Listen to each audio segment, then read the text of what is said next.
আসসালামু আলাইকুম বন্ধুরা, আশা করছি আপনারা সবাই ভালো আছেন। আপনাদের সাথে আমি আজকে একটি গল্প শেয়ার করব।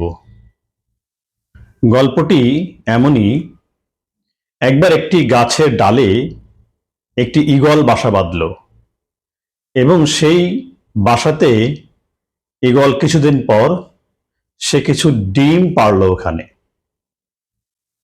তো ঘটনাক্রমে সেই গাছের সেই বাগান থেকে কিংবা সেই ঈগলের সেই বাসা থেকে একটি ডিম নিচে পড়ে যায় এবং সেই গাছের নিচে একটি মুরগির বাসা ছিল এবং মুরগিও সে সময় আসলে ডিম পাড়ে এবং মুরগি মনে করে ঈগলের ডিমটিকে পেয়ে যে এটি মনে হয় তারই ডিম।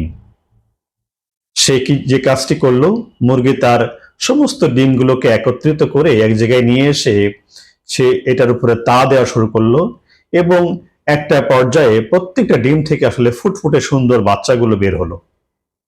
বাচ্চা বের হচ্ছে, ঠিক একইভাবে ঈগলের সেই ডিম থেকেও একটি বাচ্চা হয়েছে। বাচ্চাটি হওয়ার পর ঈগলের বাচ্চাটি মনে করলো যে আমি মনে হয় এদেরই মতো একজন, এবং সে মুরগির বাচ্চারা যেভাবে খেলে, যেভাবে খায়, যেভাবে দৌড়ায়, যেভাবে কিচিমিচিমিচি করে, ঠিক একইভাবে ঈগলের বাচ্চাটিও একই ওয়েতে একইভাবে সেই সেই কাজগুলোতে সে অভ্যস্ত হয়ে পড়েছে। কিন্তু কিছুদিন যাওয়ার পর ঈগলের বাচ্চাটি দেখলো, নিজেকে আবিষ্কার করলো একটু অন্যরকম। তার কাছে মনে হলো সে একটু অন্যদের থেকে আলাদা, একটু কেমন জানি তার ভিতরে অন্যরকম অন্যরকম একটা ভাব চলে এসেছে। সেই জন্য সে তার ভাই বোন কিংবা তার যে বন্ধুরা ছিল মুরগির বাচ্চার ভিতরে, তাদের সাথে সে শেয়ার করলো, আমি মনে হয় একটু অন্যরকম, আমার কাছে মনে হচ্ছে যে আমার তোমাদের মতো মনে হয় আমি না, আমি একটু আলাদা। মুরগির বাচ্চারা তাকে বলা শুরু করলো, আরে না রে বোকা, তুই তো আমাদেরই একজন, তুই তো আমাদের মতো। ঈগলের বাচ্চাটা দিন যাচ্ছে, সে চিন্তা করছে যে আমি মনে হয় অন্যরকম। মুরগির বাচ্চারা যেখানে একটু, যখন তাদের পাখা গজিয়েছে, একটু তারা দৌড়াতে পারে, একটু উড়তেও পারে, ঈগলের বাচ্চাটি ঠিক একটু উঠতে পারে, বাট ওদের চেয়ে একটু বেশি উড়ে যায়। তখন আবারও সে শেয়ার করলো তার বন্ধুদের সাথে, আমি মনে হয় তোমাদের চেয়ে আলাদা। তার বন্ধুরা কিংবা তার পাশের জনরা তাকে বলল, না না না না, তুই তো আমাদেরই মতন, দেখিস না তুই আমাদের সাথে চলাফেরা করিস, আমাদের মতন খাস, আমাদের মতো কিচিমিচি করে ডাকাটাকি করিস, তুই তো আমাদেরই একজন। সে বলল, না মনে হয় একটু, আমি তো তোমাদের থেকে একটু আলাদা। বারবারই তার বন্ধুরা তাকে বলছে, না তুই আমাদেরই মতন। কিছুদিন পর ঈগলের বাচ্চাটি দেখলো আকাশের দিকে তাকিয়ে, মনে হলো যেন একটা বড় কিছু তার উপর দিয়ে উড়ে চলে যাচ্ছে, এবং সে যে কাজটি করলো তার বন্ধুদের শেয়ার করলো, আমিও এরকম উঠতে চাই, আমিও এরকম যেতে চাই। তার বন্ধুরা বলল, হারে বোকা, তুই তো এটা পারবি না, এটা তো তোর কাজ না, তুই তো আমাদেরই মতন, দেখ আমরা যেভাবে আছি ঠিক তেমনই থাকার চেষ্টা কর।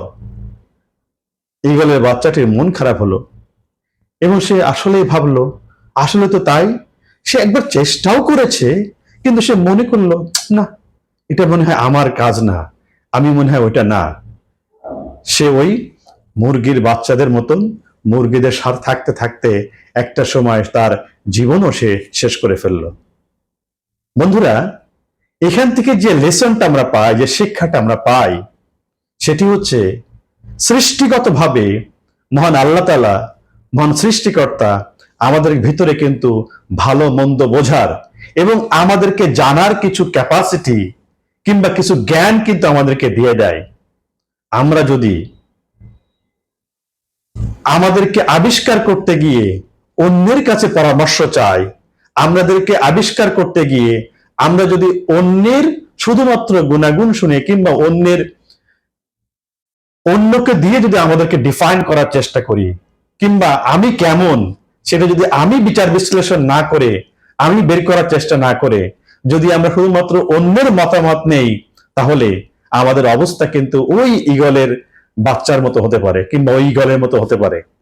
যদিও তার ভিতরে অনেক বড় ক্ষমতা ছিল, তার ভিতরে অনেক বড় শক্তি ছিল, যে শক্তি দিয়ে সে হয়তোবা আকাশে বিচরণ করতে পারত, বিহঙ্গের মতো সে বিচরণ করতে পারত, কিন্তু তার আশেপাশের মানুষ কিংবা তার আশেপাশে যে সমস্ত বন্ধু বান্ধব ছিল, সেই সমস্ত বন্ধু বান্ধব তাকে বারবারই বলেছে, না না না না, তুই তো আমাদেরই মতো, কেন তুই এত রিস্ক নিবি, কেন তুই এগিয়ে যাবি, আরে এটা তো তোর কাজ না, তোর দ্বারা হবে না, তুই পারবি না। এই যে না বোধক যে ইস্যুস গুলা প্রতিনিয়ত আমাদের স্বকীয়তা, আমাদের শক্তি এবং আমাদের সামর্থ্যকে আসলে দমিয়ে রাখছে। তাই আসুন আমরা অন্যের কথা না শুনে একবার আমাদের নিজেদেরকে একটু চেষ্টা করি, নিজেদের যে স্ট্রেংথ গুলো আছে, নিজের যে শক্তি সামর্থ্য গুলো আছে, সেগুলোকে বাছাই করার চেষ্টা করি, সেগুলোকে আবিষ্কার করার চেষ্টা করি। দেখুন, মহান সৃষ্টিকর্তা আমাদের ভিতরে যে গুণাগুণগুলো দিয়েছে, কাউকে কম দেয় নাই। শুধুমাত্র আমরা অন্যের কথার উপরে বেস করে, আশেপাশের মানুষ কি বলবে, আশেপাশের পরিবার পরিজন কি বলবে, বন্ধু বান্ধব কি বলবে, আমার কলিগসরা কি বলবে, আমার সহপাঠীরা কি বলবে, এই কথাগুলো শুনে আমি আমার নিজেকে আবিষ্কার করতে পারছি না। এবং আমার ভেতরে যে অপার সম্ভাবনা রয়েছে, যে অপার সম্ভাবনা দিয়ে আমি আমার নিজেকে পরিবর্তন করে ফেলতে পারি, সফল হিসেবে নিজেকে আবিষ্কার করতে পারি, সেই বেবি স্টেপটা কিন্তু আমি নিচ্ছি না, সেই চেষ্টাটা কিন্তু আমি করছি না। যদি আমি নিজের সামর্থ্যগুলোকে খুঁজে বের করে, নিজের দক্ষতাটা বাড়িয়ে, নিজের জ্ঞান বাড়িয়ে এবং প্রচন্ড রকম ভালোবাসা নিয়ে যদি আমি আমার লক্ষ্যের দিকে যদি আমি এগিয়ে যাই, দেখবো এক সময় সেই সোনালী যে স্বর্ণের মতন কিংবা যে সোনার হরিণ নামক যে উদ্দেশ্য আমার, যা আমি হতে চেয়েছিলাম, যা আমি করতে চেয়েছিলাম, যা আমি অর্জন করতে চেয়েছিলাম, সেটা খুব সহজেই পেয়ে যাব। তাই আসুন নিজেকে আবিষ্কার করুন।